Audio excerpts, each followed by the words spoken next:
Chers auditeurs de Radio Taïwan International, Jean-Yves Heurtebise, maître de conférence à l'Université catholique Fulun à Taïwan, va vous présenter l'émission Géopolitique en Asie.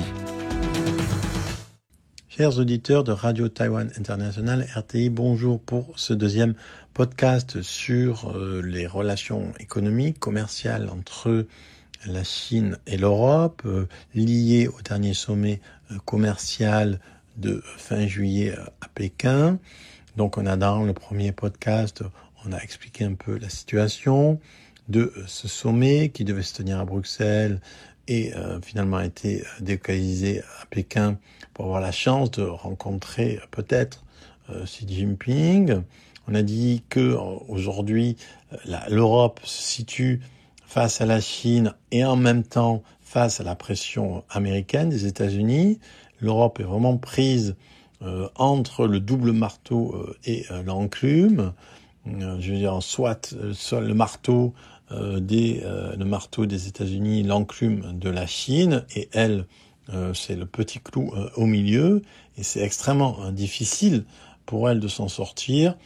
Comme on l'a dit la dernière fois, d'un côté, les États-Unis sanctionnent l'Europe parce qu'elle est un excédent commercial. De l'autre, l'Europe est sanctionnée parce que la Chine a un excédent commercial qu'elle ne veut pas rééquilibrer.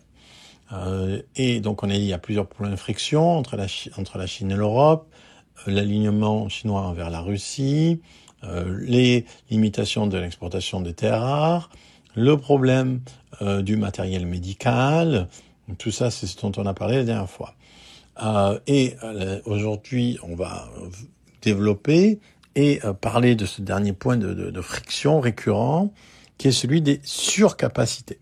Ce qu'on appelle les surcapacités, alors c'est quoi ? C'est le fait que l'Europe se trouve submergée par tout un ensemble de produits qui en fait sont produits en masse et un peu à perte en Chine et qui se déversent sur le marché européen à prix coûtant.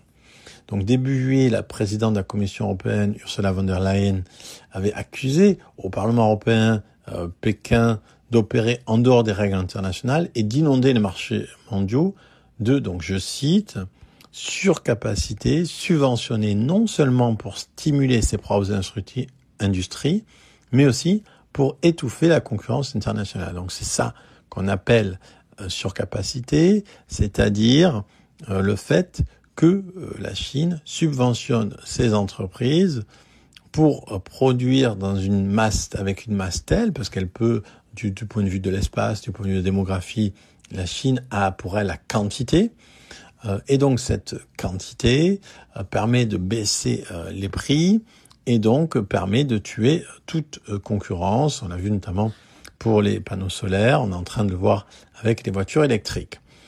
Et c'est sur ça que l'Europe veut agir. Alors c'est une critique en fait qui est assez récurrente au niveau de l'Union. Et la Chine a aussi un argumentaire tout prêt. Et aujourd'hui, si on veut, l'argumentaire classique de la Chine, c'est de dire qu'en fait, il n'y a pas de surcapacité, il y a des grandes capacités. Donc ça, c'est un peu le terme tricky, un peu la facilité de langage, ou on va dire les éléments de langage chinois. Il n'y a pas de surcapacité, il y a juste des grandes capacités. Et même aujourd'hui, dans certaines publications, etc. en Chine, voilà, on dit que la notion de surcapacité, en fait, c'est néocolonial. C'est l'Europe qui veut empêcher la Chine de produire. Si c'est le cas, apparemment, ça réussit pas trop. Donc, et en fait, la Chine n'a pas de surcapacité. C'est juste qu'elle a de grandes capacités, mais c'est normal. Elle est grande. Donc, c'est l'ampleur de son marché qui fait, et aussi la qualité. Sa qualité, son avance technologique qui fait que ses produits sont meilleurs et à moindre prix, c'est pas de sa faute, c'est la faute des Européens. Ça, c'est en fait la réponse de Pékin. Si on inonde votre marché, c'est simplement qu'on fait mieux, plus vite, plus grand que vous. Donc c'est ça en fait. Selon le narratif officiel chinois, les prix bas chinois ils s'expliquent par l'avancée technologique de la Chine et un marché intérieur très concurrentiel. Mais donc ça c'est ce qu'on peut entendre, c'est ce qu'on peut non seulement en Chine mais aussi par d'autres par tous ceux qui vont reprendre l'argumentaire chinois, c'est ce qu'on peut entendre. Mais en réalité, cette explication, ça permet pas tout à fait de dénier la réalité du problème. Car le fait que le marché chinois soit hyper concurrentiel, en réalité, c'est aussi un problème pour la Chine. Donc, c'est-à-dire qu'il y a bien une surcapacité chinoise, qui est aussi une surcapacité interne et qui déborde à l'extérieur. Ça veut dire quoi, une surcapacité interne? Ça veut dire qu'on est dans un marché hyper concurrentiel qui produit en fait une déflation, c'est-à-dire qu'il produit une compression des prix qui va elle-même agir sur les salaires et qui va créer en fait un marché déprimé avec un certain nombre d'entreprises qui doivent être portées par l'État ou portées par des banques avec toute une part de shadow banking et dont la seule manière de survivre, en fait, c'est l'export.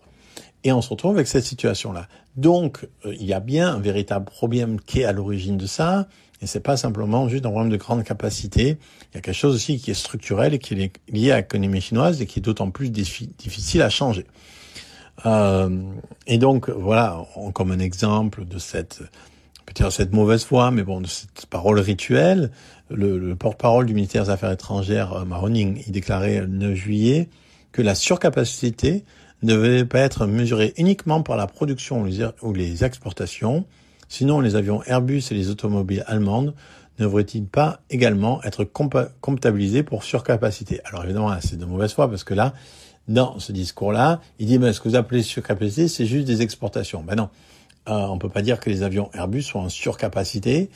Il y a un calendrier extrêmement tendu et c'est dur d'arriver à produire le nombre demandé. C'est pas comme si on produisait au-delà de la demande. Donc c'est ça la surcapacité. La surcapacité, c'est que